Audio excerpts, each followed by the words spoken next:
exact value on X and Y axis. All right. So this is what normal looks like when we do this. All right. So we always have like, here's our reference angle.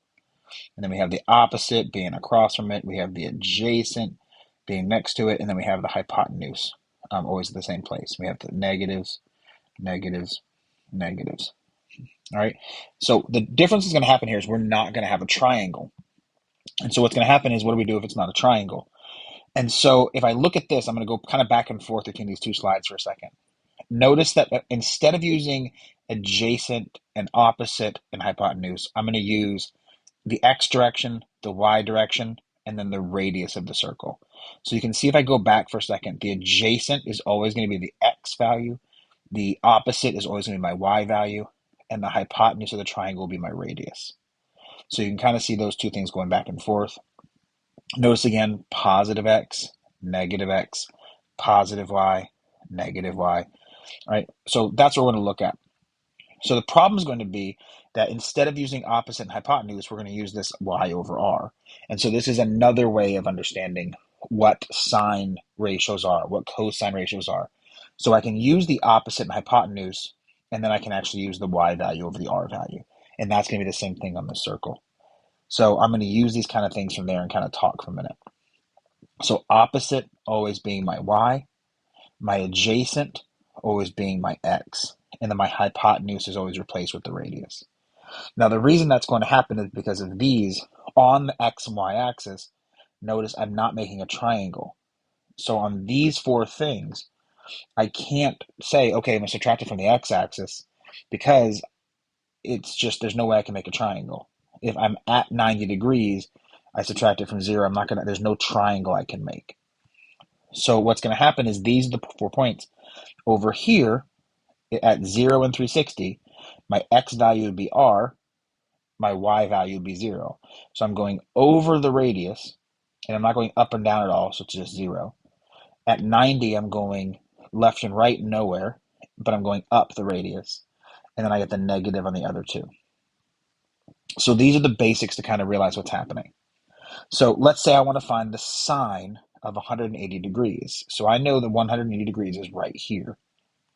At this point, I know that the sine is going to be y over r, right? And keep in mind, that's the same thing as opposite over hypotenuse, all right?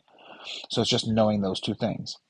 Now, I also know when I'm over at 180, I know I'm going to be at negative r, and then I'm going to be up and down nothing.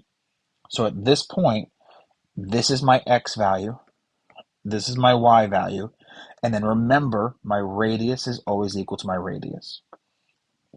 So when I come to the next part, I'm going to sit there and say, okay, if it's y over r, my y is 0, my radius is radius, and 0 divided by anything is going to be 0. So what you're going to notice after a while, when we start doing this, is that the answer is always going to be 0, 1, -1, or undefined anytime it's on an axis. So when it's on the x or y axis, it's going to be 0, 1, -1, or undefined. All right, so let's try the next one. So the secant of 360 degrees. So remember, secant, we would normally look at being the hypotenuse over the adjacent. So here, I'm going to look at this as being r over x. All right, so if I look at this for a second, I'm going to say, okay, here's 360 right here. All right, so I know that secant is going to be r over x. So I'm going to sit there and say, okay, at this point right here, my point is the radius and 0. So I'm going to sit there and say, okay, this radius and 0. So now my radius is my radius. My x is also my radius. So I know it's r over r, which is 1. Now, to make this a little bit easier, if you think of it this way, if you think of the fact that, hey, cosine is always my x value, sine is always my y value, and then tangent is always my y over x, or sine over cosine. All right, so I'm going to stick with that for a second and just say, hey, let's focus more on the x is cosine, y is sine.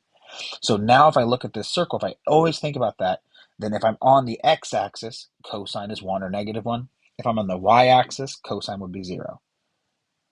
And so that's what I'm going to kind of focus on as I go through here for a minute. So there's a couple different ways we can have this. So I can look at this for a minute, and tangent of pi over 2. So pi over 2 is up here. I know at this point it's tangent. So tangent can be opposite over adjacent, or it's y over x. Remember, we just said that y and x are sine and cosine, so I could always look at this as sine over cosine. So this could easily be looked at as sine over cosine. So I'm looking at tangent as y over x, or remember, y is sine, x is cosine. Now I can sit there and say my point at pi over 2, up here is 0r.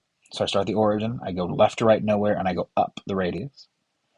So now I know that it's y over x. So therefore it's going to be y is r here, my x is going to be 0, and anything divided by 0 is undefined. We learned that when it came to asymptotes. So the tangent of pi over 2 is going to be undefined. All right, so these are your exact values of what can you do with an exact value that's not going to be a triangle, and that's what happens here with these. Cosine of pi, keep in mind again, remember, if you remember, hey, remember cosine is x. So if I remember cosine is x, I'm over here at pi, so x, I moved left to get there. So if it's x is cosine, I'm going to be 1 or -1, and since I went to the left, I'm going to be negative. So I can know from the very beginning, hey, this answer is going to be -1. All right, so cosine is going to be x over r, right? My pi right here is going to be a -r0. So here I'm going to sit there and say x over r. So my x is -r. My r is always r. Radius is always radius. So this is going to be -r over r. And remember, anything divided by itself is 1. So this is going to be -1. All right, that's it. Give it a try. See how you do.